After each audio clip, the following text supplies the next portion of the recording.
పెద్దలు మన ఎమ్మెల్సీ తాతా మధు గారు, అంతకంటే మన ఎన్ఆర్ఐ పేరెంట్ అనేక సూచనలు సలహాలు ఇస్తూ ఉన్నారు. చాలా మన సమస్యల మీద చాలా మంచి అబ్జర్వేషన్ ఉన్న వ్యక్తి, అందుకని ఈరోజు ఇన్వైట్ చేయడం జరిగింది. కాకపోతే ఆయన బిజీ షెడ్యూల్ వల్ల ఎక్కువ టైం మనకి ఇవ్వలేకపోతున్నారు. అంతే సెక్రటరీ గారు, జాయింట్ సెక్రటరీలు, ఈసీ మెంబర్స్, ఇచ్చేసిన మిత్రులందరికీ, ఎన్ఆర్ఐ పేరెంట్స్, మా ఆత్మీయ మిత్రులందరికీ సాదర స్వాగతం పలుకుతున్నాను. అయితే నేను కొన్ని విషయాలు మాట్లాడదాం అనుకుంటున్నాను ఫస్ట్, కానీ ఇది ఆత్మీయ సమ్మేళనం అంటే ఆటపాటలతోనూ మన సాంస్కృతిక కార్యక్రమాలతోనూ జరగాల్సిన సందర్భం. దాంతోపాటు నేను కొన్ని విషయాలు మీ ముందు పెట్టదలుచుకున్నాను. ఇది ఎన్ఆర్ఐ పేరెంట్స్ అసోసియేషన్ అంటే ఇది మన అందరిది. అయితే జరిగే కార్యక్రమాల్లో కొన్ని పొరపాట్లు ఇవి ఉండొచ్చు, దానికి సలహాలు సూచనలు ఆహ్వానిస్తున్నాము. ఇది మనం 2011లో ప్రారంభించాం, కానీ 13లో రిజిస్ట్రేషన్ జరిగింది. అంటే 13 సంవత్సరాలు అయింది అసోసియేషన్ పెట్టి. ఇది 6th బాడీ. ప్రతి కమిటీ ఎన్నో కొన్ని కార్యక్రమాలు, మార్పులు చేర్పులతో కొన్ని సోషల్ యాక్టివిటీస్ చేస్తూ వచ్చారు.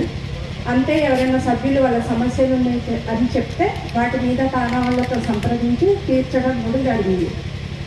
కాకపోతే ఏంటంటే మనం అసోసియేషన్ అనగానే ఏమనుకుంటున్నామంటే సోషల్ యాక్టివిటీస్ ఏవి, మీరు బయట ఏం చేస్తున్నారు అని మిగిలిన వాళ్ళతో పోల్చి మనల్ని అడిగే సభ్యులు కూడా ఉన్నారు. కానీ ఇది యాక్చువల్గా దీని ఉద్దేశం ఓన్లీ పేరెంట్స్. ఎందుకంటే పిల్లలు రకరకాల చదువుల కోసమో ఉద్యోగాల కోసమో అనేక దేశాల్లో అంటే India, Germany, even Arabian countries కానీ ఇట్లా వెళ్తూ ఉన్నారు. ఆస్ట్రేలియా, అనేక కంట్రీస్ వెళ్తున్నారు. ఒక్కొక్కళ్ళు ఒక్కొక్క స్టేటస్లో ఉన్నారు పిల్లలు.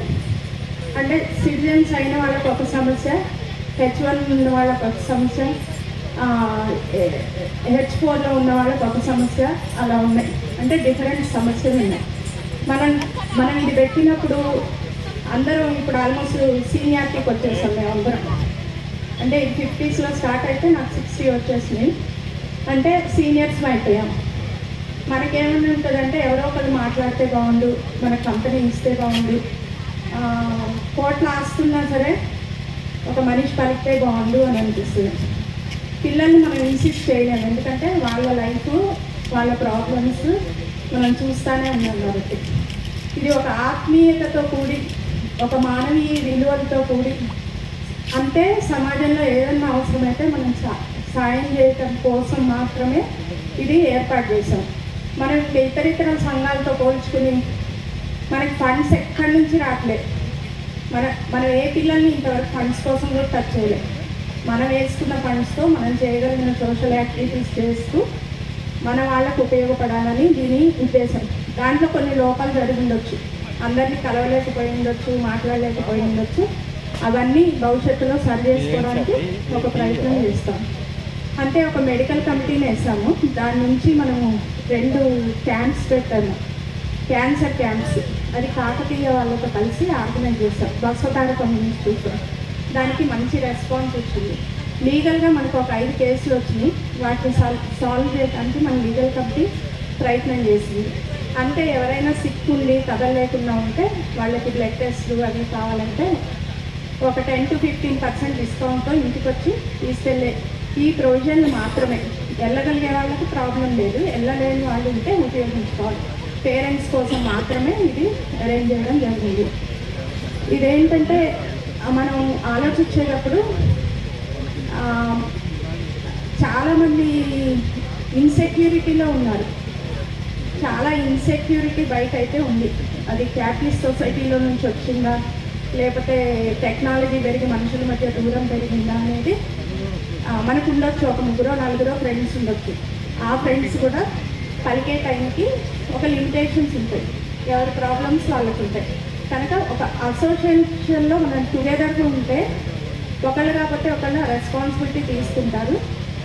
నేను కోరేది ఏంటంటే మీ నుంచి సలహాలు కావాలి మాకు. మన ఆఫీస్ కూడా ఓపెన్ చేశాము మంచికంటి హాల్ పక్కన. 2 rooms ఆఫీసు బీవీకే వాళ్ళు మనకు ఉచితంగా ఇచ్చారు. ఆఫీస్ కోసం చాలా ట్రై చేసాం, బయట ఎక్కడ దొరకలే, ఇంకా అది తీసుకోవడం జరిగింది. అది మార్నింగ్ ఈవినింగ్ ఓపెన్ చేసి ఉంటుంది, మీరు వచ్చి కూర్చోవచ్చు. రిటైర్ అయిన వాళ్ళకి కాలక్షేపం ఉంటుంది, లేదు మన వాళ్ళతో మనం మాట్లాడామనే ఫీలింగ్ ఉంటుంది. అంతే నెంబర్స్ అన్నీ బైఫర్కేట్ చేశాం. మా అమ్మాయి డాలస్లో ఉంటుంది, ఆ నెంబర్స్ బైఫర్కేట్ చేసేసరికి డాలస్లో కనీసం ఒక 20 మంది 30 మంది నా చుట్టూ ఉన్న వాళ్ళ పిల్లలే ఉన్నారు. అదేంటంటే ఒక సెక్యూరిటీ లాగా అనిపిస్తుంది, ఆ ఉన్నాళ్ళు ఎవరో ఒకరు మన వాళ్ళు పిలిస్తే పలుకుతారు అనేది ధైర్యాన్ని ఇస్తుంది. దీని నుంచి ఏం ఆశిస్తున్నాము అంటే పేరెంట్స్కి హెల్ప్ చేయడం కోసము, మనం కలిసి ఉండడం కోసము, అంటే చాలా ఆత్మీయంగా మానవీయ కోణంతో మాత్రమే దీన్ని రన్ చేయాలనేది మా తాపత్రయం. దీనికి కులాలతో కానీ మతాలతో కానీ రాజకీయాలతో కానీ ఎటువంటి సంబంధము లేదు. ఎందుకంటే చాలా భవానీ మెస్ ఆపోజిట్ ఒక వాచ్మెన్ ఉన్నాడు, చాలా కష్టపడి పిల్లలిద్దరిని పంపించాడు అమెరికా. అలాంటి వాళ్ళని ఏం కోరుకుంటారు, మనతో కలవాలంటే వాళ్ళకి భయం, వీళ్ళంతా హై సర్కిల్ అనేది ఫీలింగ్ ఉంటుంది. అలాంటి వాళ్ళకి మనం ఒక మోడల్ సపోర్టు అర్థం చేసుకోవడం. ఎందుకంటే అక్కడికి వెళ్ళిన పిల్లలు చాలామంది ఇప్పుడు ఉద్యోగాలు లేకపోవడం సఫర్ అవుతున్నారు. అందుకని మనకేమన్నా అందుబాటులో తెలిసిన కన్సల్టెన్సీలు కానీ తాతమ్మడి గారు లాంటి వాళ్ళని యూజ్ చేస్తే ఎక్కడన్నా చిన్న జాబుల ప్రొవిజన్ కానీ ఉంటే మనం చేస్తే కుటుంబాలకి సంతృప్తి ఉంటుంది. పిల్లలు అక్కడ ఉండి కష్టపడుతున్నారంటే మనకి ఇక్కడ మనశ్శాంతి ఉన్నది, వెనక్కి తిరిగి రమ్మలేము వెళ్ళమలేము. ఎందుకు చెప్తున్నానంటే మనం పెట్టినప్పుడు ఇంత సీరియస్ కండిషన్ లేవు, బయట పిల్లలు ప్రశాంతంగా వెళ్ళారు, చదువుకున్నారు, ఉద్యోగాల్లో ఉన్నారు. కానీ ఇప్పుడు కండిషన్ అంతా మారిపోయింది. అక్కడున్న రాజకీయాలు బట్టి, ఆ గవర్నమెంట్లు బట్టి, వలస పిల్లల మీద వాళ్ళు తీసుకునే డెసిషన్స్ బట్టి అక్కడ ఎడ్యుకేషన్ కానీ ఉద్యోగాల సిస్టమ్ కానీ మారిపోతుంది. అలాంటి వాళ్ళకి మనం ఏమన్నా చేయూతనివ్వగలుగుతామా అనేది మనందరం ఆలోచించాలి. ఆ ఆలోచించడం అంటే మా కమిటీ ఉంది కాబట్టి అని కాదు, 100 మంది ఉన్నారు కనుక దాదాపు 1300 మంది ఉన్నారు. 1300 ఆలోచన కలయికతో ఇది నడవాలని కోరుకుంటున్నాము. మనకున్న దాంట్లో మనం హెల్ప్ చేయడానికి ఒక ప్రయత్నం చేశాము. మొన్న వరదలు వచ్చినప్పుడు దాదాపు ఒక 4 lakhs వరకు మనం డొనేట్ చేయడం జరిగింది.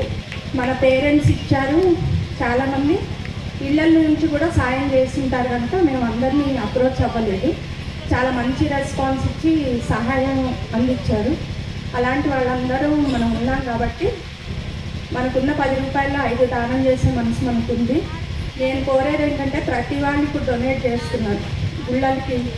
గుళ్ళకి ఇవ్వడం ఏం తప్పు కాదు, ఎవరి ఇష్టాలు బట్టి వాళ్ళు చేస్తున్నారు, అన్నదానాలు చేస్తున్నారు. మీరు చేసే కార్యక్రమాన్ని మన బ్యానర్ కింద చేయండి. కనీసం మన బ్యానర్ కింద చేస్తే అది మన ప్రోగ్రాంలోకి కౌంట్ అవుతుంది. మీరే చేయండి, కానీ మన బ్యానర్ యూజ్ చేసుకుని చేస్తే అది మన ఎన్ఆర్ఐ ప్రోగ్రాం కింద బయటికి ఎక్స్పోజ్ అవుతుంది. దానివల్ల మనకి ఎక్స్టెండ్ అవడానికి ఒక మంచి అవకాశం వస్తుంది. ఇట్లాంటివన్నీ మీరు ఆలోచించి ఇప్పుడు అక్కడ ఫామ్స్ కూడా పెట్టారు, మీ సలహాలు సూచనలు కోరుకుంటున్నాము. దాంట్లో రాయండి. ఇంతమంది మహిళలు ఉన్నారు కాబట్టి రోజు ఆఫీస్కి సాయంత్రం పూట ఓపెన్ చేసి ఉంటుంది. ఎక్కడో వాకింగ్కి నడిచే బదులు మన దగ్గరికి వస్తే మనందరం ఐక్యత ఉన్నట్టు ఉంటుంది, షేర్ చేసుకోవడానికి ఉంటుంది.